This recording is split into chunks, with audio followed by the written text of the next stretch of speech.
आप सभी मित्रों को सादर जय सिया राम, हर हर महादेव। कैसे हैं आप लोग? आशा करते हैं आप लोग अच्छे होंगे, स्वस्थ होंगे, मस्त होंगे। मैं आचार्य विवेक पांडे, मेरे YouTube चैनल में आप सभी का बहुत बहुत स्वागत है, सभी का अभिनंदन है।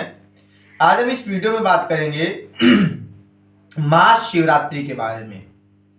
भगवान देवादिदेव भूत भावन भोलेनाथ की जो महाशिवरात्रि है, प्रत्येक मास के कृष्ण पक्ष में पड़ती है। तो साल में एक बार महाशिवरात्रि और बाकी प्रत्येक मास में जो है महाशिवरात्रि आती है कृष्ण पक्ष में। तो बताया गया है शास्त्रों में कि भगवान भूत भावन भोलेनाथ की पूजा, आराधना, अर्चना, वंदना, उनका रुद्राभिषेक करने के लिए ये जो महाशिवरात्रि का पावन दिवस है, इसको जो है सर्वोपरि माना गया है। वैसे तो देखा जाए कि आप भगवान भोलेनाथ की पूजा का जो दिन है वह सोमवार है। तिथियों की बात करें तो त्रयोदशी तिथि प्रदोष, जिसमें प्रदोष व्रत होता है। और अगर इस पावन पर्व की बात करें तो महाशिवरात्रि है। इसमें कोई भी पूजा पाठ करने के लिए भगवान शिव जी से संबंधित शिवास देखने की कोई आवश्यकता नहीं है।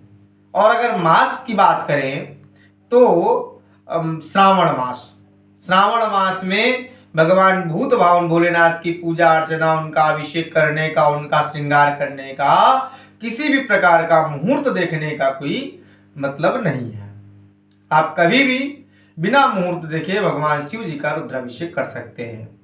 तो इस वीडियो में जो मुख्य बात है वह महाशिवरात्रि में भगवान भूत भावन भोलेनाथ का पूजन कैसे करें, और इस वर्ष 2025 में जो पौष मास की महाशिवरात्रि है यह किस तारीख में पड़ रही है, और इसमें पूजन का विधान क्या है, इसमें अभिषेक कैसे किया जाए, और अभिषेक की और पूजन की फलश्रुति क्या है, या जो लोग महाशिवरात्रि का व्रत करते हैं उनके जीवन में उनको क्या फल की प्राप्ति होती है। इन संपूर्ण विषयों पे आपको संपूर्ण जानकारी मैं इस वीडियो में देने का प्रयास कर रहा हूं। तो जैसा कि आपको बता दूं, इस वर्ष 2025 में पौष मास का जो कृष्ण पक्ष है और कृष्ण पक्ष में ही यह महाशिवरात्रि पड़ती है।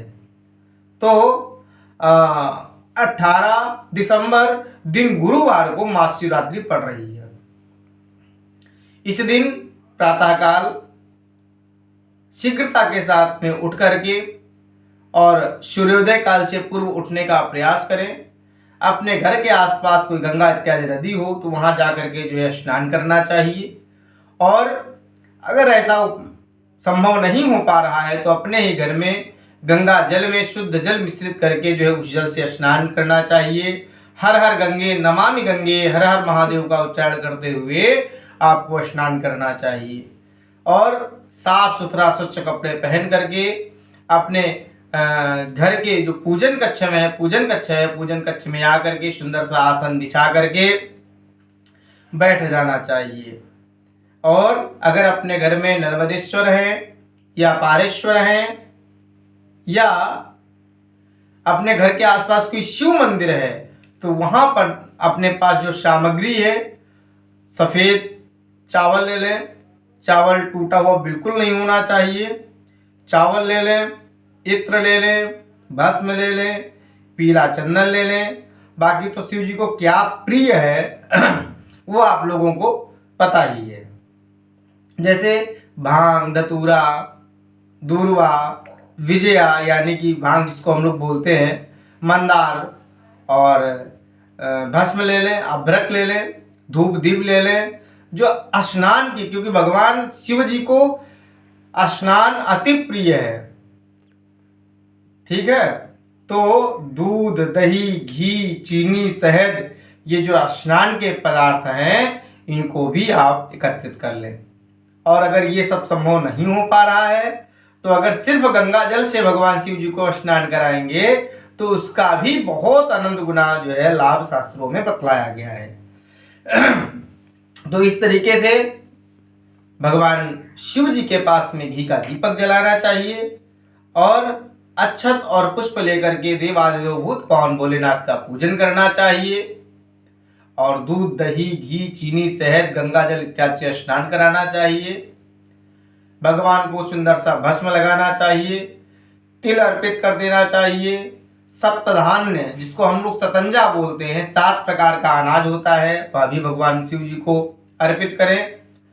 अगर आप किसी रोग से ग्रसित हैं तो भगवान शिव जी को जो औषधि के रूप में है कुश का जो जल है वो आप अर्पित कर सकते हैं और गुर्च 11 गुर्च के टुकड़े ले लें। ओम नमः शिवाय करते हुए, ओम नमः शिवाय मंत्र का उच्चारण करते हुए 11 जो टुकड़े हैं वो चढ़ावें। और अगर आप धन की अपेक्षा करते हैं, माँ भगवती लक्ष्मी जी की विशेष कृपा प्राप्त करना चाहते हैं तो गन्ने के 11 टुकड़ा ले लें और ओम नमः शिवाय करते हुए भगवान शिव जी के ऊपर अर्पित करना चाहिए।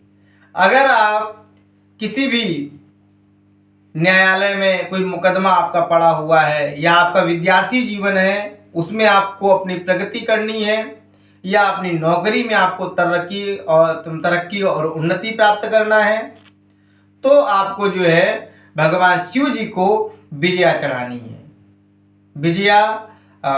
विजया मतलब भांग को जो है संस्कृत में विजया बोला जाता है। इसका एक श्लोक भी है, विजया विजयदात्री चेदानंद बदायनी आशुतोष महादेव सर्वत्र विजयम गुरु।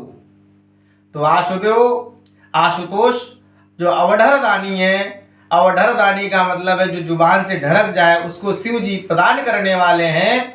इसलिए विजया विजयदात्री जो विजया है उसका काम है विजय प्राप्ति कराना। हर जगह पर आपको जो है विजय प्राप्त कराएगी। इसलिए भगवान शिव जी को भांग जो है अर्पित करना चाहिए, भगवान को सुंदर सा भोग लगाना चाहिए, भगवान से प्रार्थना करनी चाहिए और भगवान को कुछ दक्षिणा भी अर्पित करनी चाहिए।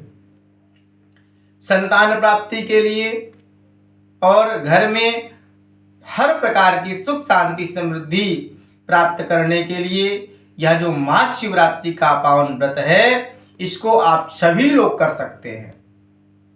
इस दिन अपने घर में भगवान शिव जी का रुद्राभिषेक करने का भी बड़ा ही अनंत गुना लाभ बताया गया है। तो अपने घर के आसपास कोई अपने जो अच्छे आचार्य हों, किसी सुयोग्यतम आचार्य को बुला करके आप अपने घर में भगवान शिव जी का रुद्राभिषेक भी आप दूध से, दही से, पंचामृत से, जिस प्रकार से जैसे भी अपनी मनोकामना है उस प्रकार से आप भगवान शिव जी का जो है अभिषेक कर सकते हैं। आप लोगों को पुनः बता दूं कि पौष मास कृष्ण पक्ष में यह जो महाशिवरात्रि पड़ रही है तो यह इस वर्ष 2025 में 18 दिसंबर दिन गुरुवार को पड़ रही है। आप लोगों को मेरे द्वारा दी गई जानकारी अगर अच्छी लगे और आप लोगों की समझ में आवे तो आप लोग जो है इस वीडियो को लाइक करिएगा। कमेंट बॉक्स में आप लोग जय जय सिया राम, हर हर महादेव आप लोग अवश्य लिखिएगा।